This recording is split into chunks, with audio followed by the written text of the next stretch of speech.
Welcome part two of the video. Thank you for watching. Let's continue.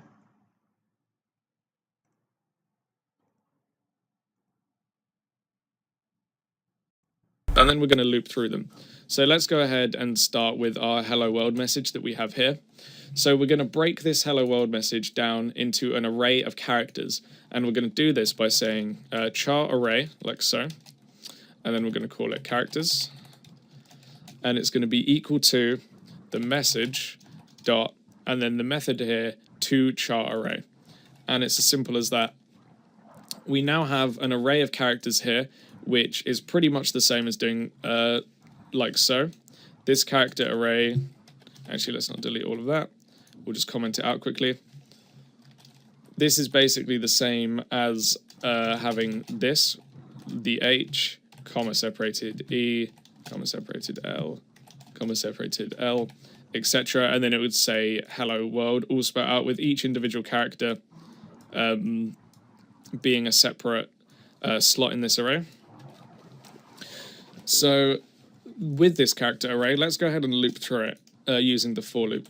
So from last tutorial, we're going to write for, and then we're actually going to do it a slightly different way. This is a different way you can use for loops, and it's a pretty cool way. It's a way you can loop through.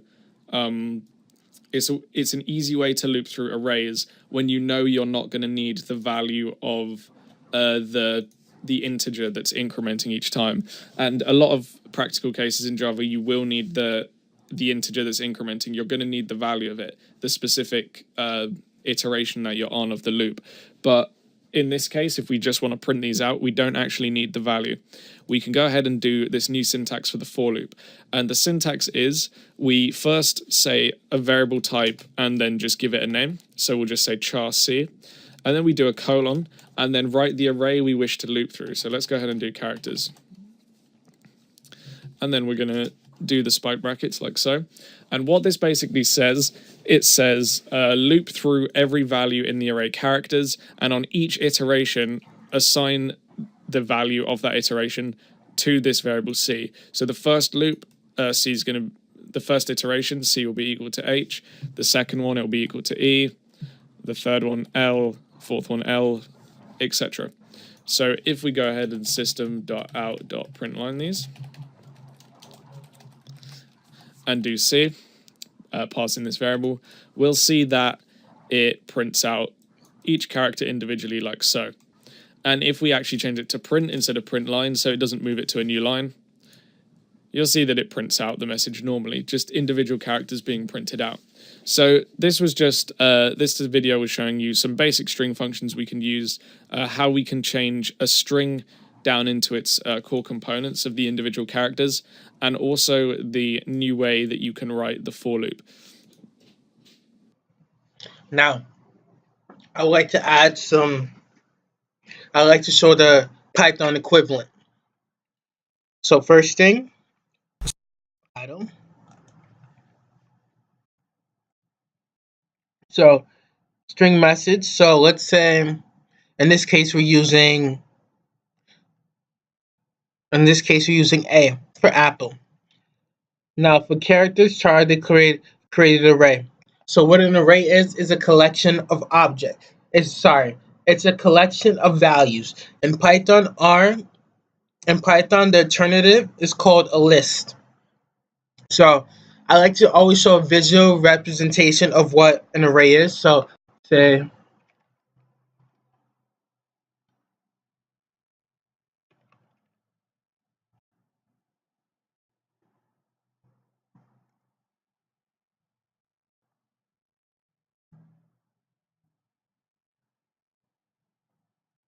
so this is just in case you don't know what an array is and you're new to this. So you see this image? This is an array. You see, if I were to grab this box entirely, sketch, where are we? Whoops. Put that down.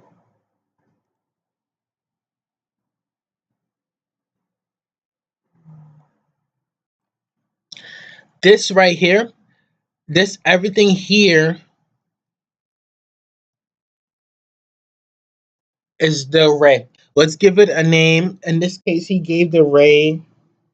I don't recall the name he gave to the array, but in this case, let's call it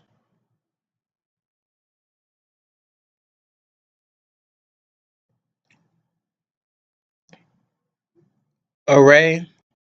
How original. Array box. So basically, the array box is everything here.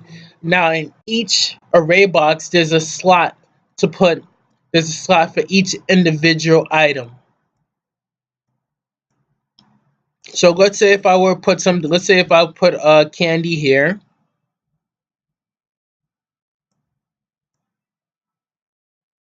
Candy, right?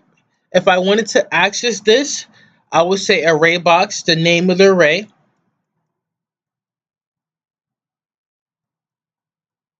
An array usually starts at index 0, 2, 3, 4, 5, 6. Wait, 0. Okay, so I say at array box at index 0.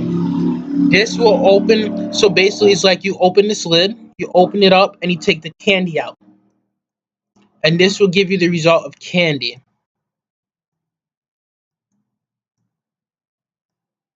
So you can think of array as a box with individual slots to put items in.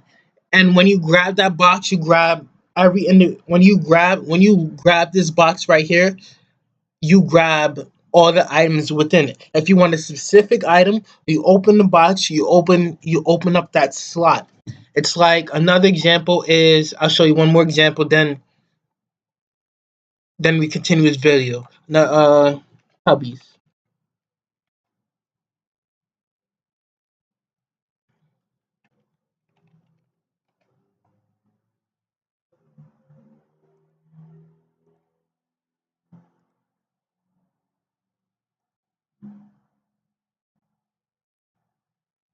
You see, this is like an array. It has this is like an array. The entire thing is a cubby. The entire thing you can lift, but within that cubby, you have individual slots for each item. Okay, going back to the Python alternative. Okay, let's go back. Let's go back. Where are we? Where are we? Where are we? Okay, so going back to open up item. So string, so character. So in our case, to make a list, the alternative of an array in Python is called a list. So you need empty brackets. So you say character list, char character list equals empty. Okay. Now for you see, there's two types of for loops. Basically, there's a range-based for loop, and there's a I will call it a data for loop. Here's what I mean. So if I wanted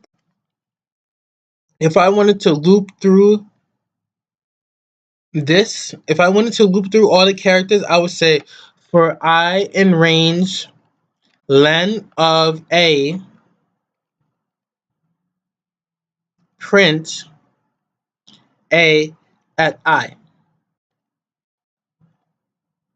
That's me looping through each character because this is character at position 0, 1, 2, 3, 4. Now that's the range based for loop. Another way, the other for loop in this case is I'll call it data range for loop, meaning you can loop through the data. So I don't know the technical word for it. So for each for each character in A, print each character.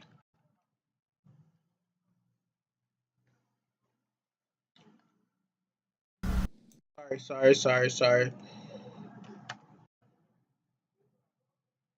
I had to spell correctly.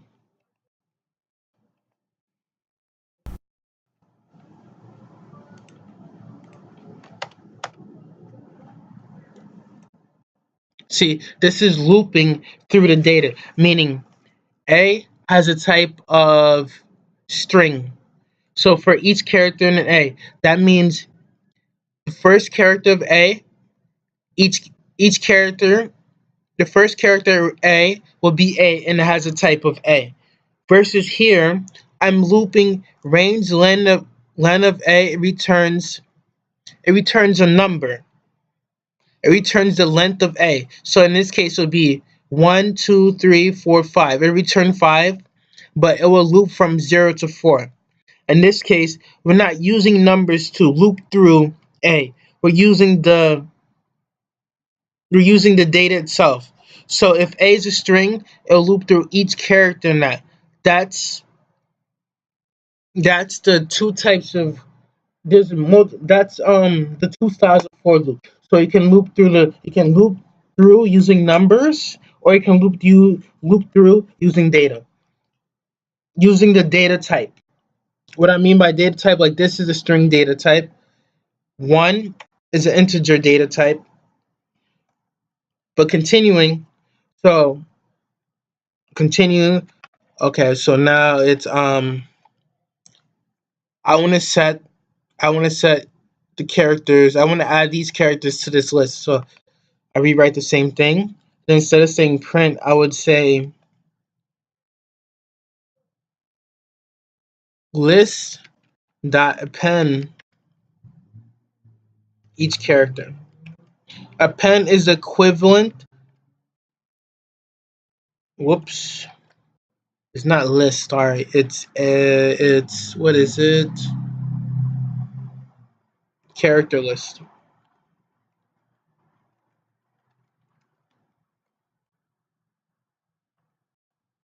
So if I type in character list now, here we go. And this an equivalent here is How we can change.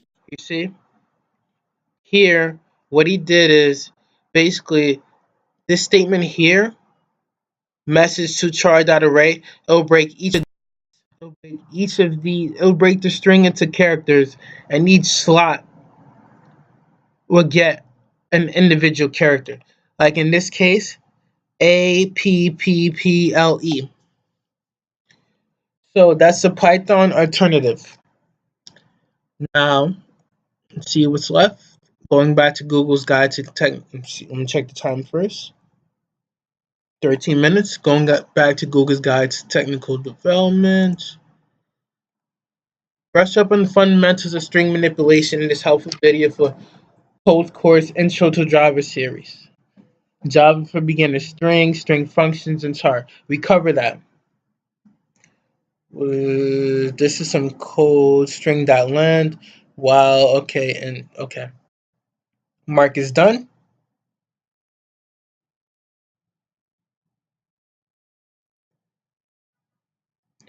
So now we cover the basics. We covered the basics of strings. So you had strings, so we did print out strings, we added strings, what else did we do? We